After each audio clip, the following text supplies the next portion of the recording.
What's your name and what do you guys do? Okay, so my name is Amy Dudley, and I'm the owner of Brant Mental Health Solutions in Paris.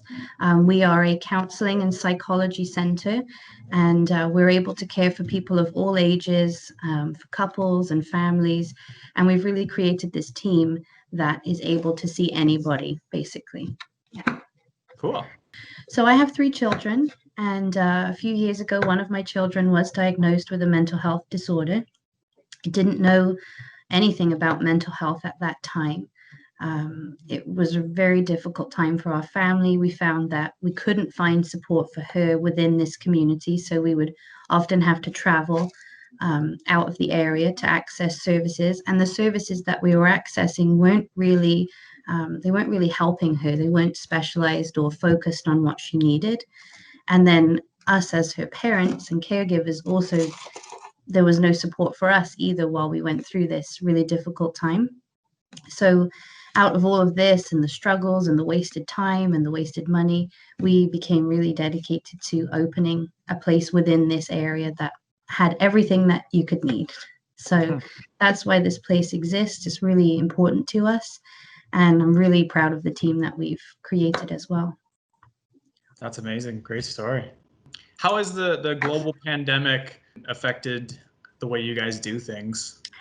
Well, we were closed from March until June.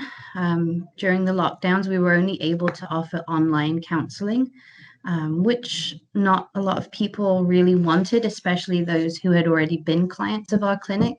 They were used to that in-person connection. So we had to really do a lot of education around online counseling, and really work with our clients to find the best way to connect with them.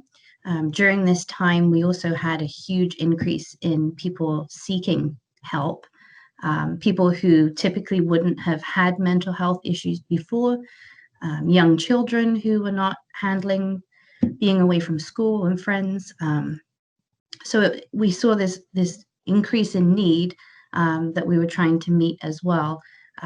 But it's such a different experience having an online session versus in person. So there were a lot of challenges around that. We did spend the time creating a lot of free educational content as well, so that people could be at home watching videos, reading reports, really understanding their mental health better and how to take care of that.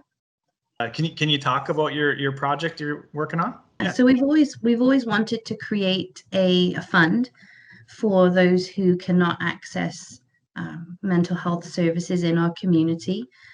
So this is really exciting to be able to have people nominate people within the community that really need this help and support. People can either put their own name forward, or they can suggest somebody who they think really could benefit from this. So there's a lot that we're trying to do. We're trying to reach people, in this new virtual way, with support groups, especially as we go into the winter. These are all things that cost money to set up. So we're really trying to make sure that people have access to help through potentially another lockdown, or at least reduced in-person services again. Yeah, how would someone put their name forward, I guess, moving forward? So once we have, obviously we're fortunate to get donations from people like yourselves. There will be an opportunity through our website and through our social media to complete an intake form with the nominated person on it, and then it will be reviewed by our team here, and we hope to be able to offer a year's counseling to 5 people. Oh, that's amazing. Yes. That's really amazing. Very, very exciting. Very timely too. Definitely, yes. Yeah, and within that, those 5 people, it would be some children, maybe a family, and then some adults as well.